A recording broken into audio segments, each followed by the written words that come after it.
Hey guys, Colby here. Welcome back to another War and Order video. Thank you, Camel Games, for sponsoring another video. Guys, I thought I knew all about this game when I first started. I thought it was going to be another building game, building your castle, and just working with your army, attacking others, building an alliance, working with an alliance if you don't want to build one, and just doing what you're used to. Well, this game is actually a little bit more in depth than that. It has mini games. It has a lot of different things that you got to consider before going into a battle. So I thought I'd make a video on the things I wish I knew before getting started. And if you do want to get started playing this game, I have a link for you down in the description and comment of today's video. So what is this game? It's all about building your castle, and that should be tip number one. The castle is the strongest building out of all of them. And what does that mean? It means it controls, it limits all of your other buildings level. And with that in mind, you got to consider, okay, what does that mean? Well, it means you got to get your castle at the maximum level whenever possible. You got to be upgrading your castle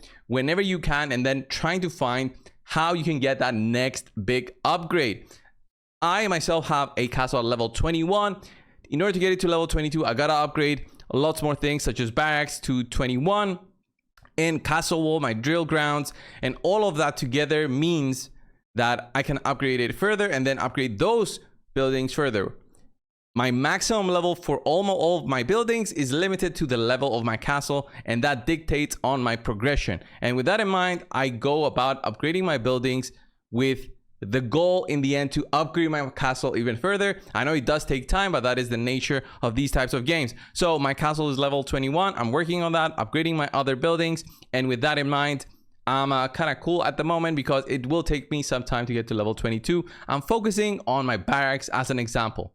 So the barracks are a big part of the game. The barracks should be point number 2. That is where you are building your army. Your army should be the thing that you want to be upgrading at all times. And if you have a look at your armies that you're doing, let me speed this up so I can show you.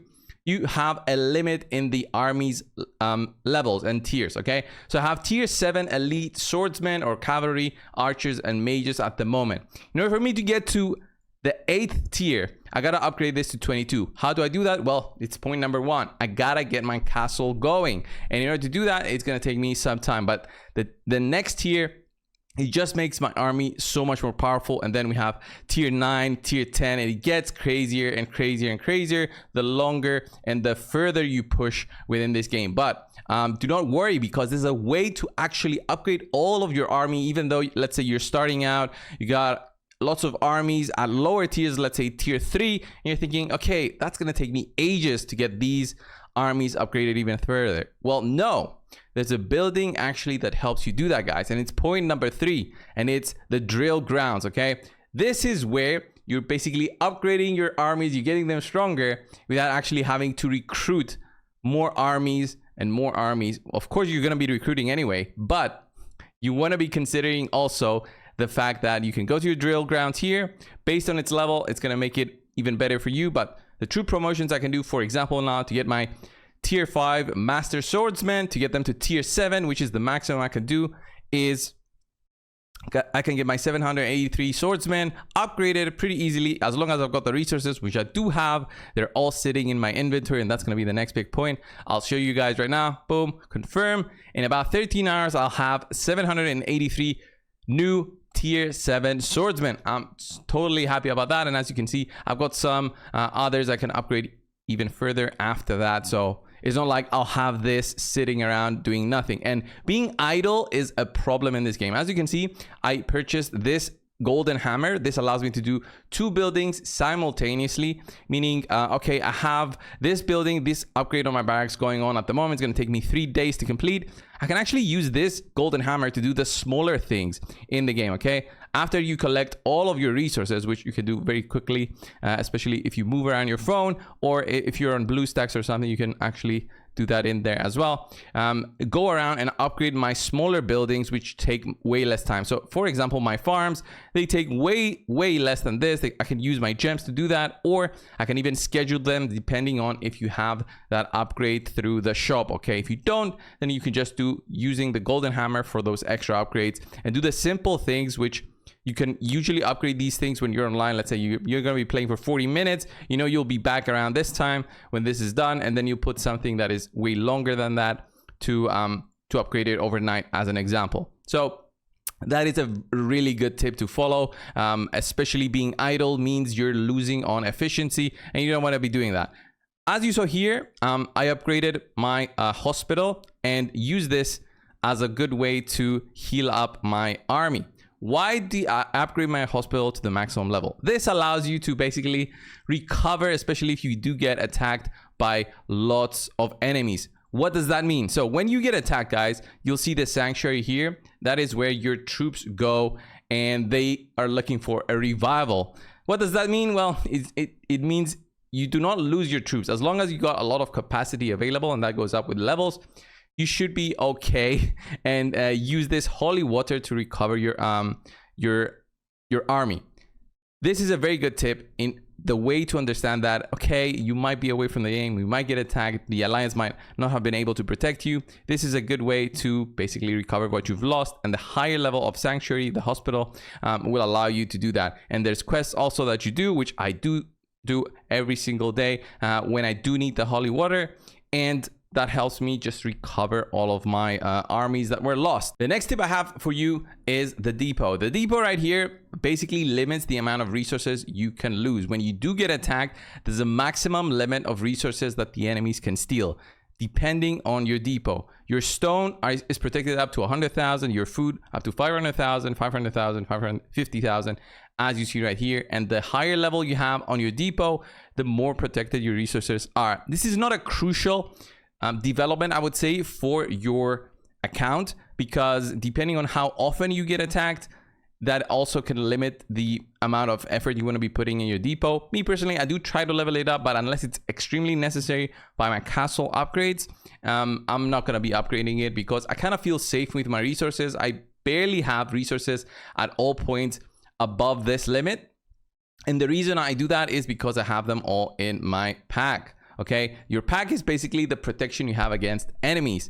And what does that help? Well, it helps because the resources you have here are basically in the food crates, which these cannot get stolen by the enemies when you do get attacked. Look at this. I have 500,000 here times 80, 500,000 times 85, even smaller amounts. And I have all kinds of resources available for me if you want to be doing upgrades, or I want to be recruiting more armies or angels, anything like that. I have it basically here in store, and it's protected by the enemies. Making sure you follow the overview here to see, okay, do I have any barracks idle? Do I have anything that I haven't done yet? Well, the overview page right here will be the way for you to do that. And I do try to follow this, but personally, some of these I just kind of skip.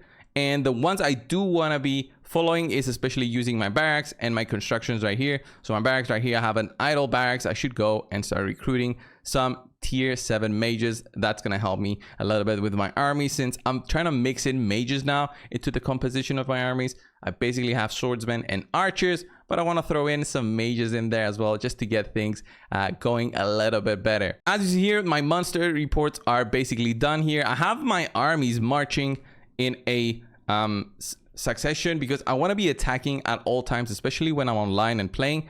And I want to have my armies marching towards an attack and back from an attack. And how do I do that? Well, basically, you got to have the auto attack pack purchased. You don't have to do that.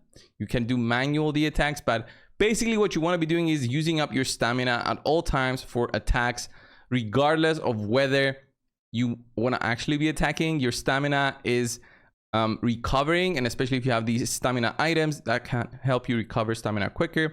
You want to be attacking monsters at all times, the maximum level that you can if possible, because that gives you the maximum rewards at any time, and the rewards will be sent to you through the report here. As you can see here, I got some crates for wood, and earlier than that I got even some black iron, which you can use to craft items on the forge, which is another point I wanted to tell you guys. The forge here is a very crucial thing. The blacksmith and the forge helps you make your equipment even better, and that equipment is equipped obviously on your lord. The higher you get your equipment, the stronger your lord is going to be. The lord has their own skills, which you want to be upgrading whenever possible. Whenever you get some skill points, upgrade them, get it going, because some of these skill upgrades can be crucial for you depending on where you want to be in your journey within War and Order. And then finally, guys, I have 2 points left. Don't worry, it's not gonna drag out too long.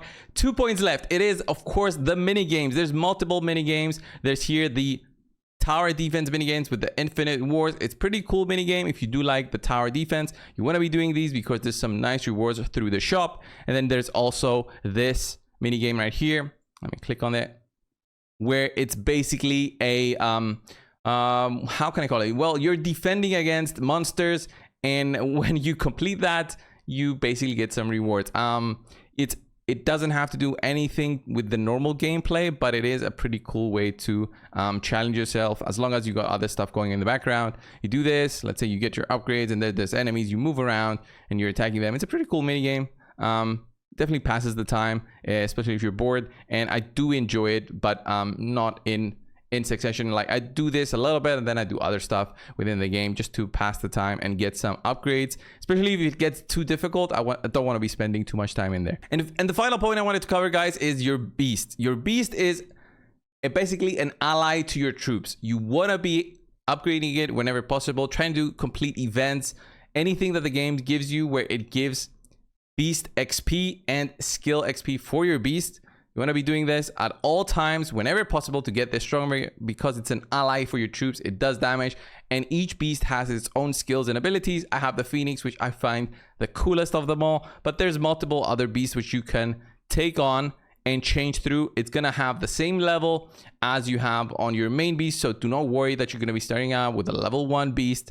You can change them out as long as you got 2,000 gems available. So have that in mind. Try them out if you do have the desire to do so, and you will enjoy your gameplay within War and Order. Guys, I hope you enjoyed this video. It was a quick one. I just wanted to give you guys some of the tips, the bare minimum tips to have whenever you're starting out in these types of games, and especially for War and Order.